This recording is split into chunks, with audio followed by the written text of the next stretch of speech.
Hello मेरे प्यारे दोस्तों, जैसा कि मैं डेली एक करंट अफेयर्स लेकर आता हूं, आज फिर मैं हाजिर हूं नए करंट अफेयर्स और नए नए क्वेश्चन के साथ, जो कि India's best academy Saroj academy है। सरोज एकेडमी जो कि इंडियाज़ बेस्ट लर्निंग प्लेटफॉर्म है। ठीक है, तो यहाँ पे क्या है कि मैं हर चीज़ें प्रोवाइड करता हूँ करंट अफेयर से रिलेटेड। जितने भी न्यूज़ होते हैं, जितने भी करंट अफेयर्स होते हैं, जो भी क्वेश्चन जिस टाइप से एग्जाम में पूछे जाते हैं, उस टाइप से मैं करंट अफेयर्स के क्वेश्चन लेकर आता हूँ विथ डिटेल सोल्यूशन। जैसे कि मैं बता दूँ कौन कौन सी एग्जाम में ऐसे ऐसे क्वेश्चन पूछे जाते हैं, जैसे यूपीएससी हो गया, एसएससी हो गया, रेलवे हो गया, और सारे एग्जाम हैं।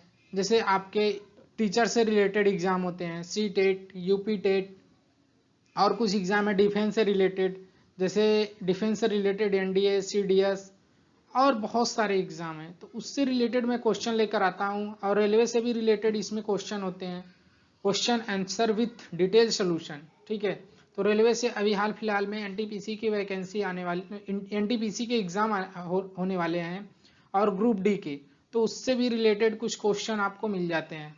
तो जरूरी है आप लोगों को ध्यान से देखना, और ऐसे ऐसे क्वेश्चन मैं डेली लेकर आता हूं जो कि बहुत ही इंपॉर्टेंट है सभी एग्जाम के लिए। तो आप लोग चलिए हमारे नए सेशन के साथ, नए क्वेश्चन और नए पेपर के सेट के साथ। आपके स्क्रीन पे क्वेश्चन नंबर फर्स्ट ये रहा। क्वेश्चन नंबर फर्स्ट है, हलारी गधे की नस्ल है जो किस भारतीय राज्य की मूल निवासी है। हलारी गधे की नस्ल है जो किस भारतीय राज्य की मूल निवासी है। ठीक है, तो ये चीजें पूछी गई हैं। क्वेश्चन नंबर फर्स्ट है। क्वेश्चन नंबर फर्स्ट में ऑप्शन क्या है? Option A Gujarat, option B Kerala, option C Madhya Pradesh, option D Tamil Nadu. तो इसमें से कौन सा राज्य है जो हलारी गधे की नस्ल है, कौन से भारतीय राज्य की मूल निवासी है? तो वो चीजें पूछी गई हैं, कौन से राज्य की है। ठीक है, तो राज्य कौन कौन सा है इसमें दिया गया ऑप्शन में। तो डिटेल सोल्यूशन है, डिटेल सोल्यूशन देखिए, डिटेल सोल्यूशन में क्या है यहाँ मैं पढ़ के बता दे रहा हूँ क्या है। ठीक है, तो यहाँ पे देखिए, हलारी गुजरात के सौराष्ट्र क्षेत्र में पाए जाने वाले गधों की एक नस्ल है। कहाँ पे? गुजरात। तो इसके देखिए, इसको मैं हाईलाइट कर दूंगा कि कहाँ पे पाई जाती है। तो ऑप्शन यहाँ पे डिटेल सोल्यूशन में आपके आंसर क्या है? आंसर है गुजरात। ठीक है, तो ये चीजें इंपॉर्टेंट है। हलारी गुजरात के सौराष्ट्र क्षेत्र में पाए जाने वाले गधों की एक नस्ल है। देश में इस नस्ल की आबादी तेजी से घट रही है। केंद्रीय मंत्री पुरुषोत्तम रूपाला हलारी गधों के संरक्षण के लिए मालधारी या पारंपरिक चरवाहों की एक बैठक की अध्यक्षता करेंगे। इसके अलावा हलारी गधों की कहमी और भगरी नस्ल की बकरियों के साथ एक पशु मेला भी आयोजित किया जाएगा। ठीक है, तो ये चीजें इंपॉर्टेंट है। क्या क्या इंपॉर्टेंट है वो चीजें आप लोगों को देखना है। ठीक है, तो बहुत ही इंपॉर्टेंट क्वेश्चन है ये, जो कि एग्जाम में आपको पूछा ही जाएगा। तो ऑप्शन क्या है? ऑप्शन ए, ऑप्शन ए जो कि हमारा राइट आंसर है। तो ये रहा डिटेल सोल्यूशन। डिटेल सोल्यूशन में और सारी क्वेश्चन है, वो चीजें जैसे पुरुषोत्तम रूपाला क्या है? केंद्रीय मंत्री। तो ये चीजें इंपॉर्टेंट है। तो क्या है फिर? Question number second, question number second आपकी स्क्रीन पे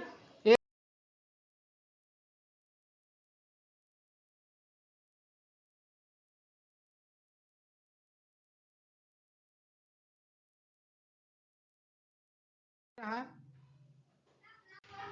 क्वेश्चन नंबर सेकंड आपकी स्क्रीन पे है। देखिए क्वेश्चन नंबर सेकंड क्या है? खेल महाकुंभ किस भारतीय राज्य में आयोजित किया जाने वाला एक खेल आयोजन है। ठीक है, खेल महाकुंभ कौन से भारतीय राज्य में आयोजित किया जाने वाला एक खेल आयोजन है। तो वो चीजें पूछी गई हैं क्वेश्चन। तो ऑप्शन क्या क्या है? ऑप्शन देखिए, चार ऑप्शन है। Option A Varanasi, option B Delhi, option C Allahabad, option D Gujarat.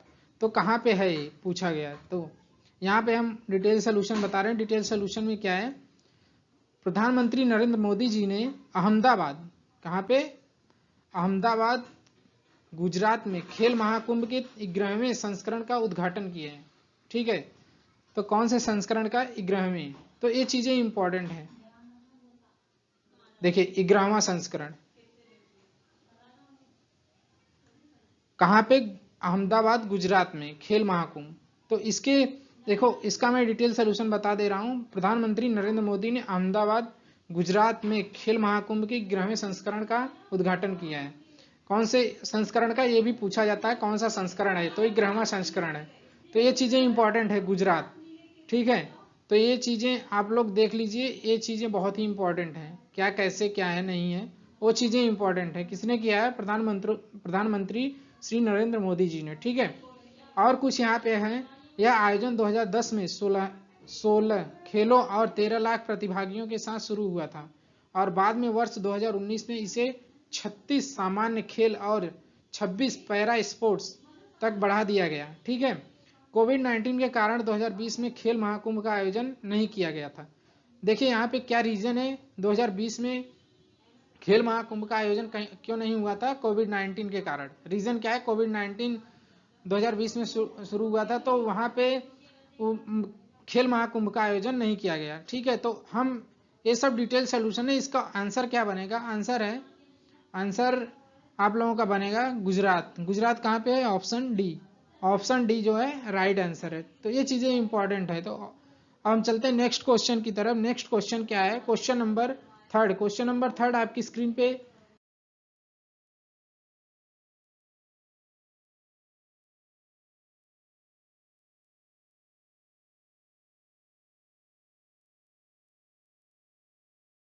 ये रहा। हाल ही में खबरों में रहा राष्ट्रीय भारतीय सैन्य कॉलेज RIMC भारत के किस राज्य में स्थित है? कौन से राज्य में स्थित है RIMC कॉलेज जो भारत के किस राज्य में स्थित है? तो ऑप्शन क्या है? Option A Mumbai, option B Delhi, option C Uttarakhand, option D Kolkata, ठीक है। तो डिटेल सोल्यूशन देखिए, डिटेल सोल्यूशन में क्या है? डिटेल सोल्यूशन में आप लोगों को मैं बता रहा हूँ।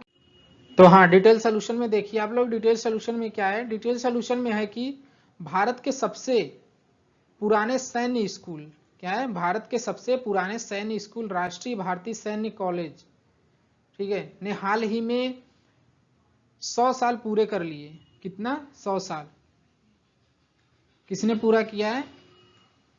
भारतीय सैन्य स्कूल, राष्ट्रीय भारतीय सैन्य कॉलेज ने अपना 100 साल पूरा कर लिया, ठीक है। तो ये चीजें इंपॉर्टेंट है। तो ये कहाँ पे है, वो चीजें यहाँ पे बताई जाएंगी। तो यह देहरादून के उत्तराखंड में एक स्थान है, वहाँ देहरादून में जो है, देहरादून उत्तराखंड में स्थित है। तो ये इंपॉर्टेंट है। देखिए उत्तराखंड राज्य के देहरादून में ये चीजें हैं।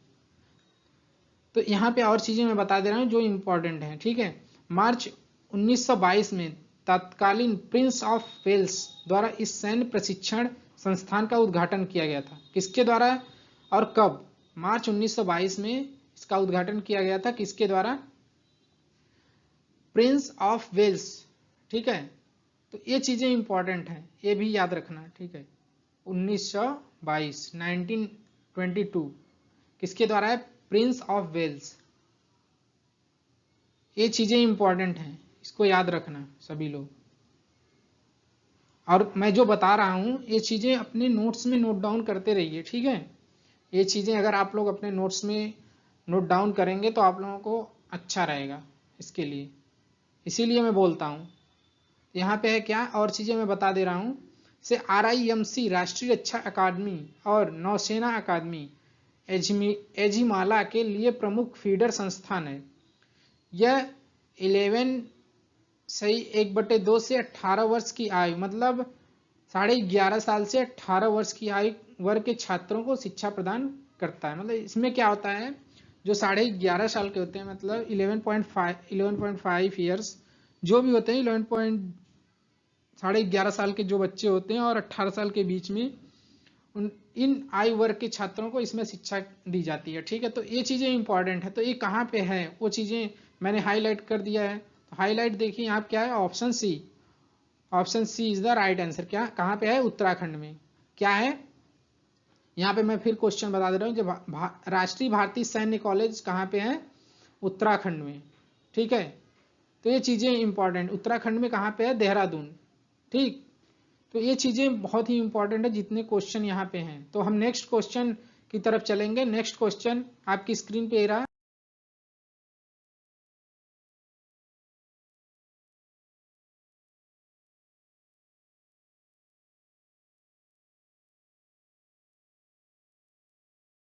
Question number fourth. Question number fourth क्या है? The museum of the future. ठीक, the museum of the future जो हाल ही में खबरों में रहा, किस देश में स्थित है? The museum of the future कौन से देश में स्थित है, वो चीजें हमको बतानी है।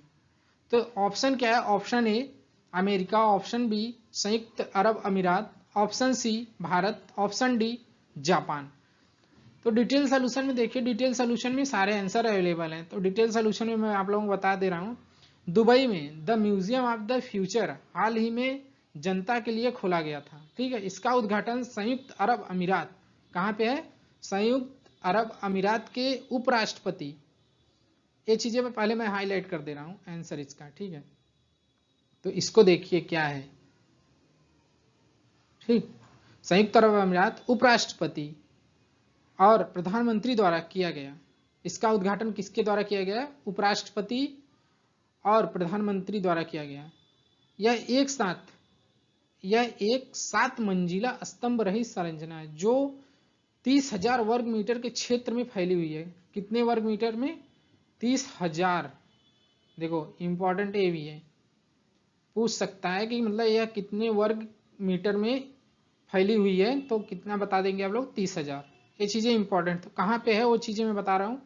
इसके ऑप्शन क्या है? Option B, option B is the right answer, संयुक्त अरब अमीरात। ठीक है, तो ये चीजें हैं। डिटेल सोल्यूशन में सब कुछ दिया है, सब मिल जाएंगे आप लोगों को, जितने क्वेश्चन आंसर सब हैं, और कुछ चीजें इंपॉर्टेंट भी मिल जाती हैं डिटेल सोल्यूशन में। एक क्वेश्चन से आप लोग कई क्वेश्चन बना सकते हैं, जैसे हम डिटेल सोल्यूशन से आप लोग कई क्वेश्चन निकाल सकते हैं, उसके आंसर निकाल सकते हैं। तो ये चीजें इंपॉर्टेंट है। तो क्वेश्चन नंबर फिफ्थ है। क्वेश्चन नंबर फिफ्थ,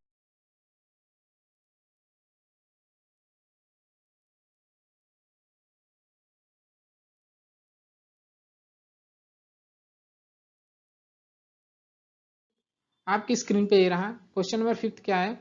हाल ही में खबरों में रहा यूएलपीआईएन किस क्षेत्र से संबंधित एक विशिष्ट पहचान संख्या है? यूएलपीआईएन मतलब यूएल पिन जो है वह किस क्षेत्र से संबंधित एक विशिष्ट संख्या है? तो ऑप्शन ए क्या है? भूमि संसाधन, ऑप्शन बी कृषि संसाधन, ऑप्शन सी ऊर्जा संसाधन, option D none of this, मतलब कोई नहीं। तो यहाँ डिटेल सोल्यूशन देखिए। डिटेल सोल्यूशन में क्या है? डिटेल सोल्यूशन आप लोग पढ़िए पहले, उसमें आंसर मिलेंगे। ठीक है, तो मैं बता रहा हूँ कुछ चीजें। जैसे देखिए, हाल ही में असम के लिए unique land parcel identification number, ULPIN का मतलब क्या है? Unique land parcel identification number launch किया गया। ठीक है, भूमि संसाधन विभाग के डिजिटल इंडिया लैंड रिकॉर्ड्स आधुनिकीकरण कार्यक्रम के तहत इसकी अवधारणा की गई थी। ठीक है, तो यहाँ पे आंसर क्या है? आंसर मैं हाईलाइट कर रहा हूँ, भूमि संसाधन। ठीक है, भूमि संसाधन विभाग, जो भूमि संसाधन विभाग होता है उसके द्वारा ये किया गया है। ठीक है, क्या हुआ है?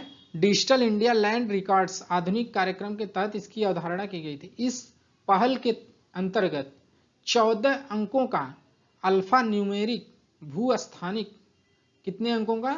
14 अंक, 14 डिजिट का जो है अल्फा न्यूमेरिक भू स्थानिक विशिष्ट पहचान संख्या जारी की जाती है। ठीक है, इसे राज्य के प्रत्येक भूमि पार्सल के लिए भू आधार के रूप में देखा जाता है।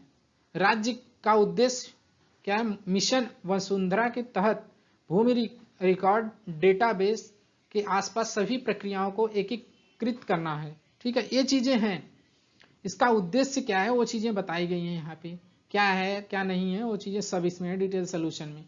तो आंसर क्या बनेगा? आंसर इसका है option A. Option A is the right answer. क्या है? भूमि संसाधन विभाग। भूमि संसाधन विभाग जो है उन्होंने ही इस संख्या को लॉन्च किया है, यूएल पिन कोड। ठीक है, तो ये चीजें इसीलिए इस क्षेत्र से संबंधित है। जो यूएल पिन क्या है? 14 डिजिट का है। 14 डिजिट का जो पिन है वह किस से संबंधित है? ठीक है, तो ये भूमि संसाधन से संबंधित है, एक विशिष्ट पहचान संख्या जो कितने डिजिट का है? 14 डिजिट का। तो ये चीजें इंपॉर्टेंट है, तो वो लोग आप लोग देखते रहिए, मतलब पढ़िए इसमें से। डिटेल सोल्यूशन में सब डिटेल सोल्यूशन है इसके, तो डिटेल सोल्यूशन में सारी चीजें मिलेंगी। ठीक है, तो जरूरी है डिटेल सोल्यूशन पढ़ना। तो हम चलेंगे नेक्स्ट क्वेश्चन की तरफ।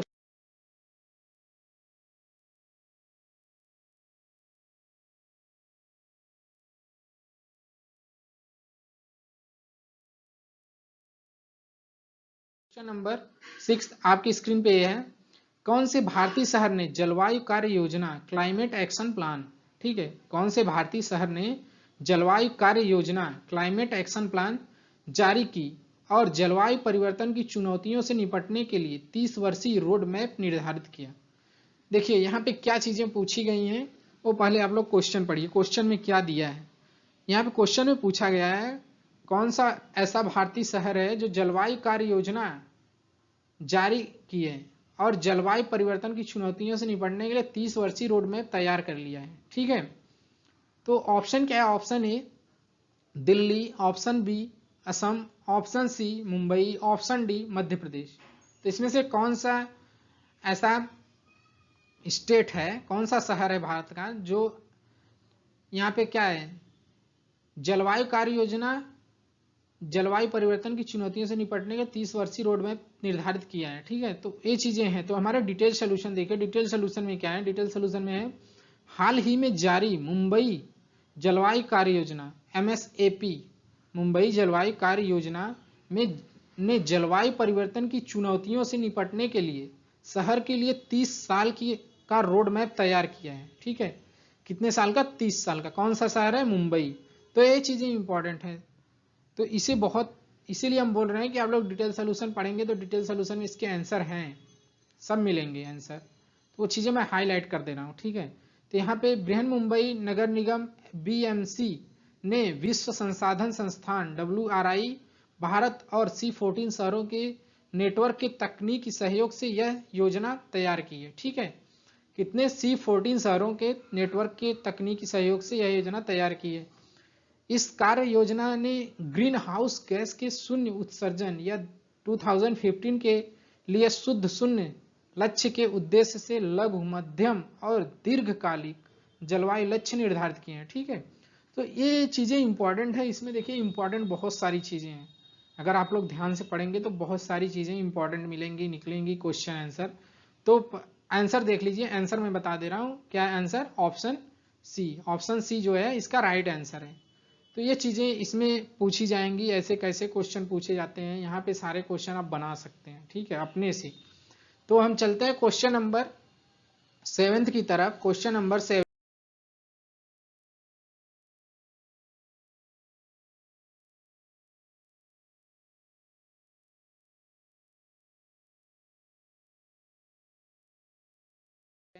आपकी स्क्रीन पे ये है, किस राज्य ने integrated hospital facility management services IHFMS को अपनाया है। कौन सा ऐसा राज्य है जो integrated hospital facility management services को अपनाया है। तो कौन सा ऐसा राज्य वो बताना है, ठीक है। तो ऑप्शन ए क्या है, Telangana, option B Kerala, option C Goa, option D Delhi. तो डिटेल सोल्यूशन देखिए, मतलब यहाँ पे डिटेल सोल्यूशन में देखिए आंसर मिलेंगे आप लोगों को जो मैं बताता हूँ। तो तेलंगाना सरकार ने integrated hospital facility management services को अपनाने की योजना बनाई है, ठीक है। क्या है, कौन सी सरकार है, कौन से राज्य की, तेलंगाना सरकार ने integrated hospital facility management services को अपनाने की योजना बनाई है। तो यहाँ पे मैं इसको हाईलाइट कर दे रहा हूँ, हाईलाइट करके आंसर पहले बता दे रहा हूँ इसका आंसर क्या बनेगा, ठीक है। तो आंसर क्या है, तेलंगाना।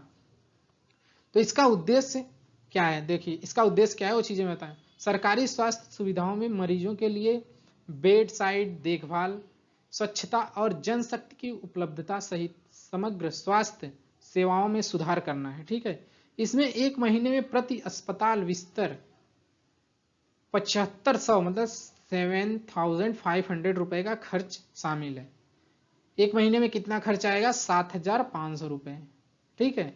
तो ये चीजें हैं यहाँ पे, ये भी पूछा जा सकता है कि कितना खर्च आएगा ये प्रति मंथ, मतलब 1 मंथ में कितना खर्च आएगा बिस्तर का। तो 7500 रुपए खर्च आएगा प्रति महीने।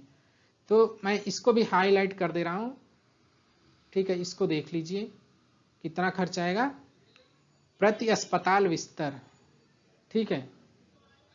तो ये चीजें इंपॉर्टेंट है इसीलिए मैं बता रहा हूं। तो इसका आंसर क्या बनेगा, आंसर देखिए, आंसर क्या है, ऑप्शन ए। ऑप्शन ए जो है राइट आंसर है, क्या है, तेलंगाना, ठीक है। तो ये चीजें इंपॉर्टेंट है। तो हम चलेंगे नेक्स्ट क्वेश्चन की तरफ। हमारा नेक्स्ट क्वेश्चन है question number 8। Question number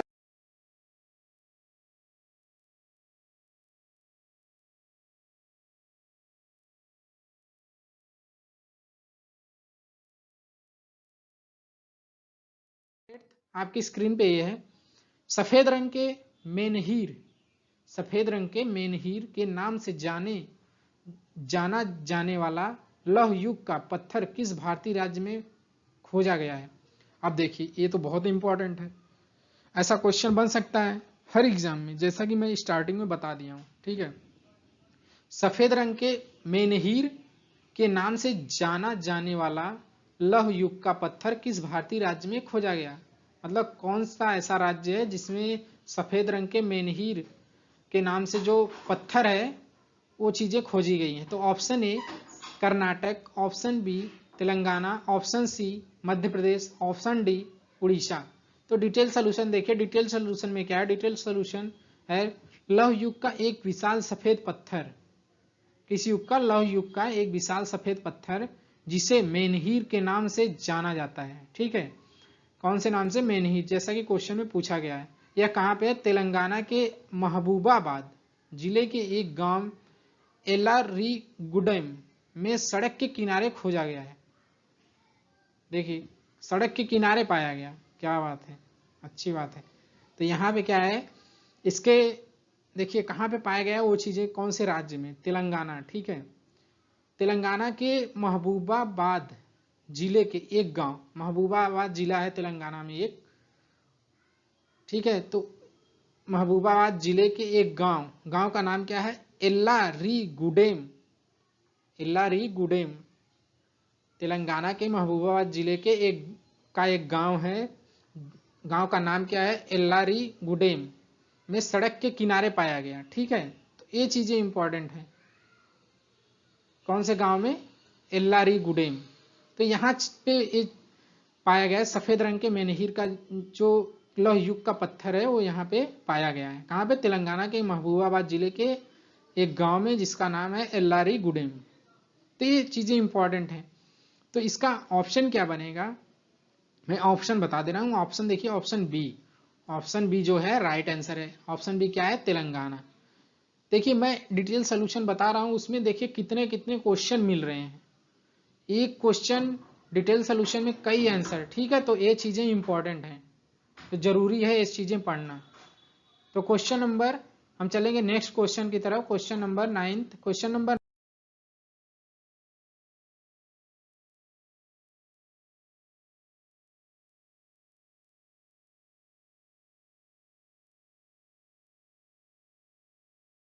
ninth आपकी स्क्रीन पे ये रहा। हाल ही में खबरों में रहा जिनेवा कन्वेंशन किस क्षेत्र से संबंधित है? जिनेवा कन्वेंशन जो है कौन से क्षेत्र से संबंधित है, वो चीजें यहाँ पे है। तो ऑप्शन ए युद्ध के दौरान लड़ाकू व्यवहार के नियम, ऑप्शन बी युद्ध के दौरान थल सेना के व्यवहार का नियम, ऑप्शन सी युद्ध के दौरान जल सेना के व्यवहार का नियम, ऑप्शन डी इनमें से कोई नहीं। तो क्या है यहाँ पे? अब डिटेल सोल्यूशन में बता रहा हूँ, डिटेल सोल्यूशन में देखिए आंसर मिल जाएगा इसका। तो डिटेल सोल्यूशन में क्या? डिटेल सोल्यूशन में है जेनेवा कन्वेंशन युद्ध के दौरान लड़ाकू व्यवहार के मानदंडों को उजागर करने वाले सिद्धांतों का एक समूह है। ठीक है, जेनेवा कन्वेंशन जो है युद्ध के दौरान लड़ाकू व्यवहार के मानदंडों को उजागर करने वाले सिद्धांतों का एक समूह है। तो इसका आंसर मिल गया, क्या है? युद्ध के दौरान लड़ाकू व्यवहार। तो ये चीजें इंपॉर्टेंट है। देखिए जैसा कि क्वेश्चन में पूछा गया है उसका मैं आंसर बता दिया, यहाँ पे है। और सारी चीजें हैं यहाँ पे जो आप लोग देख रहे हैं। ठीक है, तो यहाँ पे आंसर क्या है? आंसर है option A. Option A is the right answer. युद्ध के दौरान लड़ाकू व्यवहार के नियम, युद्ध के दौरान लड़ाकू व्यवहार के नियम है। ठीक है, इसका आंसर। तो ये डिटेल सोल्यूशन आप लोग पढ़िए और सारी चीजें इसमें मिल जाएंगी। तो हम नेक्स्ट क्वेश्चन की तरफ चलेंगे जो कि क्वेश्चन नंबर 10th, आज का लास्ट क्वेश्चन है। क्वेश्चन नंबर 10th आपकी स्क्रीन पे ए रहा।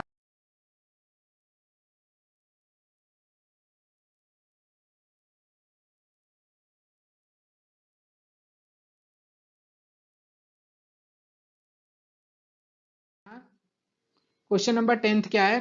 कौन सी सरकार ने माई ईवी पोर्टल लॉन्च किया है? कौन सी सरकार है जिसने माई ईवी पोर्टल लॉन्च किया है? ठीक है, तो ऑप्शन देखिए, option A Delhi, option B Uttar Pradesh, option C Haryana, option D Gujarat. Detail solution देखिए, डिटेल सोल्यूशन में क्या है। दिल्ली में इलेक्ट्रिक दिल्ली में इलेक्ट्रिक ऑटो की खरीद और पंजीकरण के लिए दिल्ली सरकार द्वारा एक online portal my EV launch किया गया था। ठीक है, किसके द्वारा, कौन सी सरकार? दिल्ली सरकार के द्वारा यह लॉन्च किया गया। तो यहाँ पे आंसर बन गया, मिल गया आपका आंसर। क्या है आंसर? देखिए दिल्ली। ठीक है, ये किस लिए लॉन्च किया गया है वो चीजें भी यहाँ पे हैं। देखिए कितने इंपॉर्टेंट ये है क्वेश्चन। तो पहले हम इसका आंसर बता दे रहे हैं। ऑप्शन क्या है? Option A. Option A is the right answer, Delhi. तो देखिए दिल्ली में इलेक्ट्रिक ऑटो की खरीद और पंजीकरण के लिए दिल्ली सरकार द्वारा एक online portal my EV launch किया गया है। ठीक है, ये किस लिए लॉन्च किया गया है? इलेक्ट्रिक ऑटो की खरीद और पंजीकरण के लिए यह पोर्टल ऑनलाइन पोर्टल है जिसे लॉन्च किया गया है। कौन सी सरकार के द्वारा? दिल्ली सरकार के द्वारा। तो इसमें कुछ चीजें और हैं, जैसे my EV portal convergence energy services limited CESL के सहयोग से दिल्ली सरकार द्वारा विकसित एक ऑनलाइन पोर्टल है। किसके द्वारा है? CESL। ये भी इंपॉर्टेंट है, इसको भी आप लोग देख लीजिए एक बार, ये चीजें क्या इंपॉर्टेंट है देख लीजिए। CESL यह पोर्टल लेटर ऑफ एडेंट धारकों को इलेक्ट्रिक ऑटो खरीदने में सक्षम करेगा। ठीक है, और दिल्ली सरकार द्वारा प्रदान किए गए प्रोत्साहनों का लाभ उठाने में सक्षम करेगा। ठीक है, दिल्ली सरकार की ओर से इलेक्ट्रिक ऑटो के लिए करीब, देखिए यहाँ पे और चीजें इंपॉर्टेंट, जैसे दिल्ली सरकार की ओर से इलेक्ट्रिक ऑटो के लिए करीब 4261 लेटर ऑफ एडेंट LOL दिए जा रहे हैं। ठीक है, साथ ही महिलाओं के लिए 33% आरक्षण का प्रावधान है। महिलाओं के लिए कितने फीसदी का प्रावधान है? कितने परसेंटेज आरक्षण का? 33% आरक्षण का प्रावधान दिया गया है इसमें। तो ये चीजें बहुत इंपॉर्टेंट हैं जो मैंने अभी तक जितना मैं बता दिया हूँ, जितने क्वेश्चन 10th क्वेश्चन जो कि डेली इसमें आते हैं, तो ये चीजें आप लोगों को देखना बहुत ही जरूरी है। आप लोग ऐसे ही बने रहिए और हमारे क्वेश्चन और आंसर को देखते रहिए। और उसमें मतलब क्वेश्चन क्या है, क्वेश्चन मैं ऐसे प्रोवाइड करता हूं कि आप लोग अगर देखेंगे तो उसमें बहुत आप लोगों को ऐसा लगेगा कि हाँ ऐसे क्वेश्चन आ सकते हैं एग्जाम में, और आ भी जाते हैं। तो ऐसे ऐसे क्वेश्चन मैं डेली लाता हूं, बहुत ही इंपॉर्टेंट। तो हमारे चैनल को आप लोग सब्सक्राइब, लाइक और शेयर करते रहिए, जिससे और लोगों तक हमारे नोट्स और कोर्सेज जा सकें और लोगों को भी इसका बेनिफिट मिल सके। ठीक है, तो ऐसे और PDF पाने के लिए आप हमारे ऑफिशियल वेबसाइट सरोज एकेडमी पे जाइए, वहाँ पे आप लोग किसी भी कोर्सेज के लिए रजिस्ट्रेशन कीजिए, वहाँ से हर कोर्सेज आप लोगों को अवेलेबल मिलेंगे। ठीक है, तो थैंक यू, धन्यवाद।